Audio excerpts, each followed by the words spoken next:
Znači, gotov je meč, I'm not surprised. U biti, pobjedom na Ganu, a nisam uopće iznenađen, evo moj osvrt na taj meč. Pogledajte.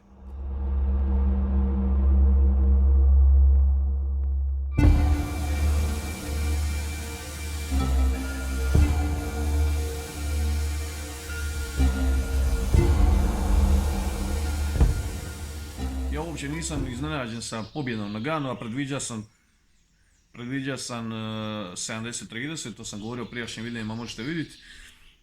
Nije me to iznenadilo. Malo me iznenadila ta način na koji je pobjedio, ali očito da Ngannou nije bio svoj. Nije bio eksplozivan, nekako je bio čudanje, nekako bio. Izgleda da ga je uzelo više ta borba sa UFC-om ga je više uzela nego što sam mislio. Tako da nije uspio nokautirati čovjeka, nije ovoga Ganea lako ni nokautirati, Gane je jako lucidan, jako je vižljas, jako spretan. Međutim, opet ga je pobjedio. Zašto ga je pobjedio? Pobjedio ga na čistu snagu. Čistu životinsku snagu koju posjeduje.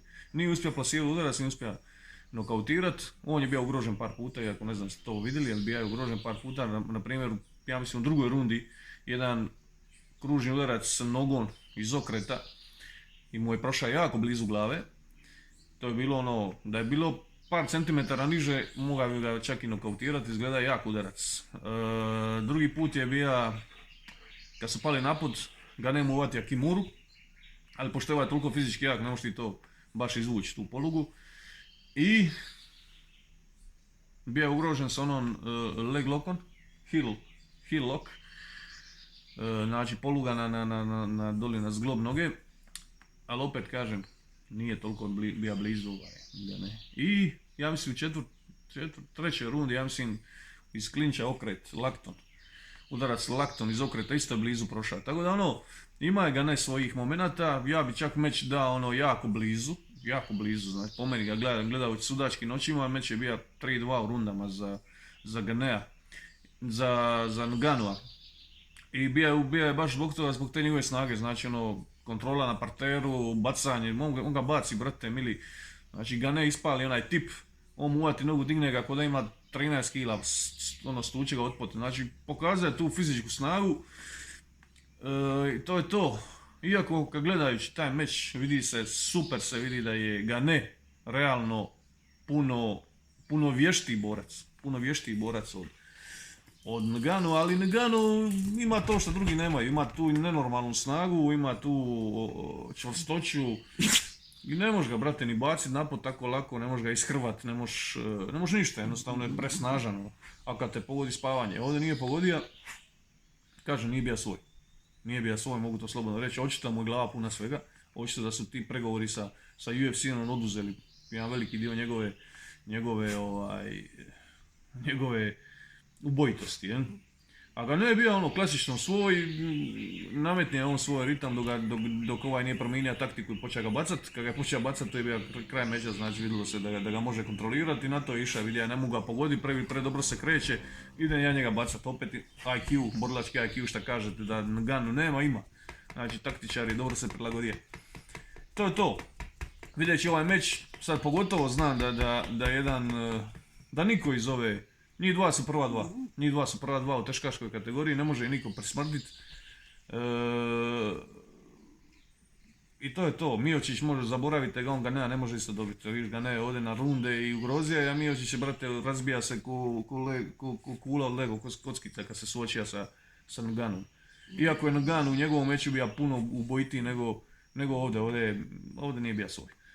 Ostali teškaši ne treba ih niti spominjati, ne mogu ovoj dvojici ništa i to je to. Ovo je šlag teškaške. Što se tiče Jonesa, on sad nešto vidio sam brlja nešto opet. Sad se kuraži, ali ovo je realno bio loš meč za gledanje većini ljudi. Meni nije toliko bio nezanimljiv jer ja sam ga danas pogledao naknadno, jer nisam uživo gledao. Eto sad gledam neku verziju nekoga iz publike što je snima. Meni meč nije bio dosadan, meč je bio taktički, meč je bio, vidjelo se tu par momenata, lipih stvari, lipih tehnika. Nije bilo na podu nekog znanja, vele, to moram isto priznat, ali meč mi nije bio dosadan. Ja sam očekivao biti takav meč, ako ne bude nokaut da će biti ovako nešto. Ali sad Jones sa kuraža, sad govori da bi on obo dvojicu isprekidao, Mislim da bi Jones imao veliki problema. Dobro, ako Nganu da je ovakav izađe njemu na Megdan, ajde ima bi šanse. Ima bi šanse jer on se bori slično ovome. Ganeu, naš, biži i biži. Ali da mu dođe pravi Ngannou, okine mu glavu. Da mu dođe Gane, isto bi bilo tu nadmudrivanje, mislim da bi ga Gane pobjedio na snagu. Na lucidnost. Tako da, puno tu iskače sad nešto, sad se kuražija, znaš, pa, a brate,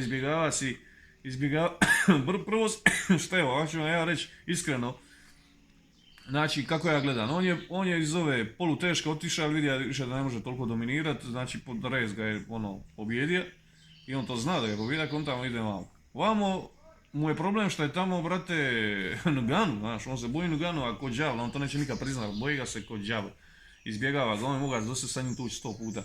Znaš, koje pare, koje išta, da te zanima ko je bolji tu kad bi se ti s Ngannou. Ali neće, on zna da ovaj mu može okini glavu, da mu se može pokenjati na cijelu ostavštinu, znaš. Tako da lukavac je to, primazanje, brate, namazanje sa 100 masti, znaš, tako, I sad on priča, vidim, ja bi ovo, ja bi ono, brate, uđi pa reci, moj ovako. Tako, to je to. Neću više filozofirat, meč je bio onako neloš za pogled, ali ništa spektakularno i čisto je pobjedio 3-2 u rundama. Možda čak i 4-1 u rundama. Ngannou. Eto.